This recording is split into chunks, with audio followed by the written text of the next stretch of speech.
എന്നെ എന്നും 12:30 ക്ലാസ് വിടുവേ. അത് കഴിഞ്ഞാൽ നേരെ 12:45 എനിക്കൊരു ബസ്സുണ്ട്.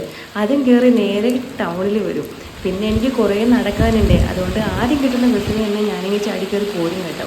പിന്നെ എന്നും ഓട്ടോറിക്ഷയിൽ നിന്ന് വിളിച്ചു വരുന്ന കാര്യം മുതലാവുന്നതല്ല. വീട്ടിലാണെങ്കിൽ ഒരു സ്കൂട്ടറുണ്ട്. അത് അച്ഛനാണെങ്കിൽ കൊണ്ട് നടക്കാറേ. അച്ഛനാണെങ്കിൽ ദൂരെയായിരിക്കും ജോലി കേട്ടോ. സ്കൂട്ടറൊന്നും ഇല്ലാതെ പോലും വലിയ ബുദ്ധിമുട്ടാണ് കേട്ടോ. നമ്മുടെ ഈ ഭാഗത്ത് തന്നെ എല്ലാവർക്കും തന്നെ സ്കൂട്ടറുണ്ട്. പിന്നെ നിങ്ങൾ കുറേ ആൾക്കാർ എന്നോട് ചോദിക്കാറുണ്ട് വീടിൻ്റെ തൊട്ടടുത്തൊന്നും വേറെ വീടുകളില്ലേന്ന്. നമ്മുടെ തൊട്ടടുത്ത വീടുകളില്ലേന്ന് ചോദിച്ചിട്ടുണ്ട്. എൻ്റെ വീടിൻ്റെ തൊട്ട് താഴെ ഒരു വീടുണ്ട്. പിന്നെ അപ്പുറത്തും ഇപ്പുറത്തും ഒക്കെ ആയിട്ട് വീടുകളുണ്ട്. പക്ഷേ കുറച്ച് അകലെയായിട്ടാണ്. കാരണം ഇപ്പോൾ ഒരാളുടെ 3-4 ഏക്കർ സ്ഥലം, പിന്നെ അവരുടെ വീട്, അത് കഴിഞ്ഞായിരിക്കും അടുത്ത വീട് വരുന്നത്. അപ്പോൾ ഒരുപാട് ഡിസ്റ്റൻസ് ഉണ്ട് കേട്ടോ. ഹൗസിംഗ് കോളനികൾ പോലെ തൊട്ടടുത്ത വീടുകളില്ലാന്ന് മാത്രം. പക്ഷേ ഇതാണ് കേട്ടോ സുഖം.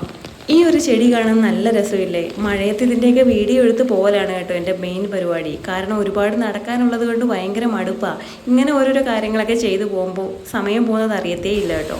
അല്ലെങ്കിൽ പോകുന്ന വഴിക്ക് ഹസ്ബൻഡിൻ്റെ വീഡിയോ കോൾ വിളിക്കുകയോ അങ്ങനെയൊക്കെയാണ് എൻ്റെ സമയം ഞാൻ നീക്കി എത്ര പെട്ടെന്ന് വീട്ടിലെത്താറ്. 12:30 ക്ലാസ് വിട്ടാൽ 2 മണി കഴിയും കേട്ടോ ഞാൻ വീട്ടിലെത്തുമ്പോൾ.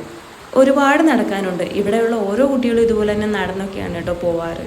പിന്നെ എത്രയൊക്കെ കഷ്ടപ്പാടുണ്ടെങ്കിലും എനിക്ക് ഈ നാടെന്ന് പറഞ്ഞ പ്രത്യേക ഒരു ഇഷ്ടം തന്നെയാണ്. ഇവിടെ ജീവിക്കുന്ന ആൾക്കാരാണെങ്കിലും നല്ല സഹകരണമുള്ള ആൾക്കാരാണ് കേട്ടോ. എല്ലാ ആൾക്കാരും ഇതുപോലെയൊക്കെ തന്നെയാണ്.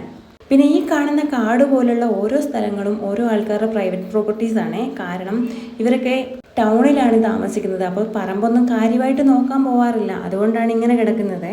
അങ്ങനെ ഓരോരോ വീഡിയോസും കാര്യങ്ങളും എടുത്തെടുത്ത് ഞാൻ വീട് വരെ എത്തിയിട്ടുണ്ട് കേട്ടോ. എൻ്റെ ഡ്രസ്സൊക്കെ ആണെങ്കിൽ മുഴുവനും നനഞ്ഞിട്ടുണ്ട്. അങ്ങനെ അതാ എത്തി അമ്മച്ചിയുടെ വീട്ടുപടിക്കൽ എത്തിയിട്ടുണ്ട്. ഇപ്പോൾ ഒരു ആശ്വാസമാണ് കേട്ടോ. ഇനി കുറച്ചല്ലേ ഉള്ളൂ. നമ്മുടെ ഏറ്റവും ക്ലോസ് ആയിട്ടുള്ള നെയ്ബർ എന്ന് പറയുന്നത് തന്നെ അമ്മച്ചിയാണ് കേട്ടോ. പിന്നെ നമ്മുടെ വീടിൻ്റെ തൊട്ടപ്പുറത്തും ഇപ്പുറത്തും ഒക്കെ വീടുകളുണ്ട്. കുറച്ച് അകലെയായിട്ട് മാത്രമേ ഉള്ളേ. പിന്നെ എൻ്റെ വരവ് നോക്കിയിരിക്കുന്ന ഒരാളാണ് കേട്ടോ ഇത്. കാരണം വേറൊന്നുമല്ല, മുട്ടായി പൊതി എന്തെങ്കിലും കയ്യിലുണ്ടോ എന്ന് അറിയാൻ വേണ്ടിയിട്ടാണ് കേട്ടോ.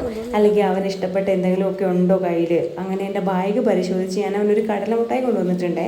എന്നൊന്നും മുട്ടായി കൊടുക്കുന്നത് നല്ലതൊന്നും അല്ല. പക്ഷേ ഇന്ന് കടല മുട്ടായി വാങ്ങിക്കൊണ്ട് വന്നിട്ടുണ്ട് കേട്ടോ. അവന് ഭയങ്കര ഇഷ്ടമാണ്.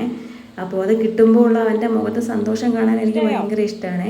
അപ്പോൾ ഇവിടെ ഞങ്ങളെല്ലാവരും തന്നെ പുറത്തൊക്കെ പോകുമ്പോൾ ഇതുപോലെ എന്തെങ്കിലുമൊക്കെ കൊണ്ടു കൊടുക്കും കേട്ടോ, അവൻ്റെ സന്തോഷം കാണാൻ വേണ്ടിയിട്ട്. പിന്നെ വേറൊരു കാര്യം, എത്രയൊക്കെ ഞാൻ താമസിച്ച് വന്നിട്ടുണ്ടെങ്കിലും എന്നെ കാത്തിരുന്ന് എത്ര വിശന്നാലും എന്നെ കാത്തിരിക്കുന്ന ഒരാളാണ് കേട്ടോ എൻ്റെ അമ്മ.